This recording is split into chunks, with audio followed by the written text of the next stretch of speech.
இந்த ஊர்ல இருக்க ஒரு பொண்ணும் பையனும் ஜாதி விட்டு காதலிச்சுட்டாங்கன்னு சொல்லி அந்த பொண்ணோட காது வழியா விஷத்தை ஊத்தி அந்த பொண்ணு கண்ணு முன்னாடி அந்த ஊர்க்காரங்களும் சேர்ந்து அந்த பையனை தீ வச்சு கொளுத்திடுறாங்க. ஆனா அந்த பொண்ணு மட்டும் உயிர் பழச்சனால இந்த ஊர்ல இருக்கவங்களுக்கு எல்லாம் ஒரு பாடமா இருக்கட்டும்னு சொல்லி அந்த பொண்ணு உயிரோட விட்டு அதே ஊர்ல பைத்தியமா அலைய விட்டுறாங்க. அப்படி இருக்க ஒரு நாள் அந்த ஊர்ல இருக்க நம்ம ஹீரோ வேற மதத்தை சார்ந்த ஒரு பொண்ணை கல்யாணம் பண்ணி வீட்டுக்கு கூட்டிட்டு வரான். இவங்க ரெண்டு பேர்த்தையும் பார்த்த ஹீரோட அம்மாவோ எதுவுமே பேசாம எந்திரிச்சு உள்ள போயிடுறாங்க. அங்க இருக்கவங்க ஹீரோட அம்மா கிட்ட பொண்ணு பார்க்க பெரிய இடமா இருக்குன்னு சொல்லி அவங்களை சமாதானப்படுத்தி ரெண்டு பேர்த்தையும் உள்ள அனுப்பி வைக்கிறாங்க. ஆனா அந்த பொண்ணு தண்ணி கொண்டு வந்து கொடுத்தா கூட ஹீரோட அம்மா அதை குடிக்காம தட்டி தான் விடுறாங்க. அப்படி இருக்க ஒரு நாள் ஹீரோனோட ஃப்ரெண்டுமே வீட்டுக்கு வர ஹீரோட அம்மா அந்த பொண்ணு கிட்ட நம்ம ஹீரோயினை பத்தி கேக்குறாங்க. அந்த பொண்ணுமே ஹீரோட அம்மா கிட்ட அவளும் உங்க ஆளுதான்னு சொல்லி போய் சொல்லிடுறா. இதை கேட்ட ஹீரோட அம்மாவோ ஹீரோயின் மருமகளா ஏத்துக்கிட்டு நம்ம ஹீரோயினுக்கு நல்லபடியா குழந்தை பிறக்கணுங்கிறதுக்காக நிறைய கோயிலுக்கெல்லாம் கூட்டு போய் பரிகாரம்லாம் பண்றாங்க.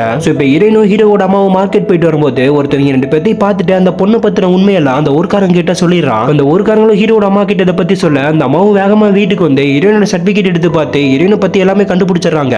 அப்ப ஹீரோட அம்மாவும் அந்த ஊர்க்காரங்களோட சேர்ந்து ஹீரோயினை கொல்றதுக்காக பிளான் பண்றாங்க. இப்ப ஹீரோ வெளியூர் போன நேரமா பார்த்து ஹீரோயினை கழுத்து நினைச்சு கொல்ல பாக்குறாங்க. அப்ப நம்ம ஹீரோயினுமே அங்க இருந்து தப்பிச்சு பக்கத்துல இருக்க ஒரு காட்டுக்குள்ள ஓடி போய் ஒளிஞ்சுக்கிறா. அவங்க எல்லாரும் சேர்ந்து ஹீரோயின் உயிரோட வெளியே வரக்கூடாதுன்னு சொல்லி அந்த காட்டை சுத்தி நெருப்பு வச்சு விட்டுறாங்க.